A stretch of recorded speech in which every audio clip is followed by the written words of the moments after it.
एक दिन भोलू ने टीवी पे एक मूवी के दौरान इंफ्रारेड कैमरे की फुटेज देखी है, ये कैसा कैमरा है? अगले दिन क्लास में भोलू से रहा नहीं गया। सर जी, कल मैंने टीवी पे देखा था कि थर्मल कैमरा में आदमी अंधेरे में भी दिख जाता है, लेकिन नॉर्मल कैमरा में नहीं दिखता। अरे बेटा, क्योंकि हमारी बॉडी से हीट इंफ्रारेड किरणों के रूप में रेडिएट करती है। इनकी फ्रीक्वेंसी विजिबल लाइट से कम होती है और इन्हें हमारी आंखें नहीं देख पाती, पर इंफ्रारेड सेंसर इन्हें डिटेक्ट कर लेते हैं। हम रेडिएट करते हैं, मतलब हम रेडियो एक्टिव है। सही डायरेक्शन में जा रहे हो, लेकिन जरूरी नहीं कि जो भी चीज एनर्जी रेडिएट करे वो रेडियो एक्टिव हो। चलो इसे एक कहानी से समझते हैं। 19वीं सदी के अंत में एक्सरेज की खोज हुई। ये ऐसी अदृश्य किरणें होती हैं जो कई सॉलिड वस्तुओं के तो आर पार हो जाती हैं, पर फोटोग्राफिक प्लेट्स पर अपनी छाया छोड़ देती हैं। इस डिस्कवरी ने एक फ्रेंच वैज्ञानिक हेनरी बैकरेल का ध्यान अपनी तरफ खींचा। बैकरेल उस समय यूरेनियम सॉल्ट्स पे एक्सपेरिमेंट कर रहे थे, जो धूप से एनर्जी एब्सॉर्ब कर उसे बाद में विजिबल लाइट के रूप में एमिट करते हैं। कहीं यूरेनियम भी विजिबल लाइट के अलावा और रेस तो नहीं निकालता?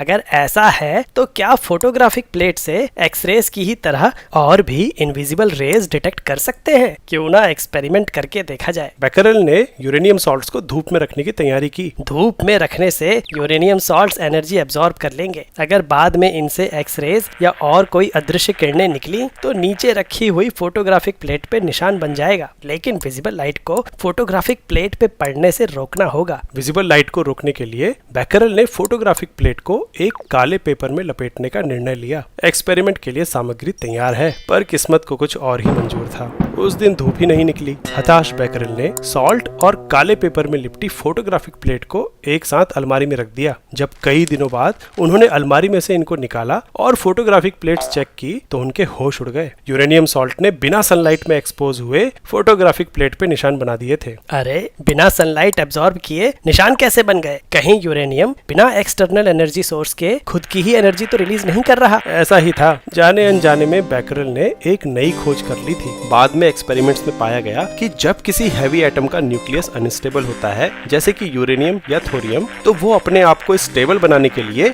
अपने न्यूक्लियस का एक छोटा सा हिस्सा, जैसे अल्फा या बीटा पार्टिकल, बाहर निकाल देता है। इस प्रोसेस में हाई एनर्जी रेडिएशन, जैसे कि गामा रेज, भी रिलीज होती हैं। इस फिनोमेनन को बाद में मैरी क्यूरी ने रेडियो एक्टिविटी का नाम दिया। तो समझे बेटा, रेडियो एक्टिव एलिमेंट्स बिना किसी एक्सटर्नल सोर्स के अपनी खुद की एनर्जी रिलीज करते हैं, जबकि हम खाने पीने की एनर्जी को केमिकली कन्वर्ट करके उसे हीट के रूप में रेडिएट करते हैं। वैसे क्या तुमने कभी सोचा है कि न्यूक्लियर फिशन एक चेन रिएक्शन है, जबकि रेडियो एक्टिविटी नहीं?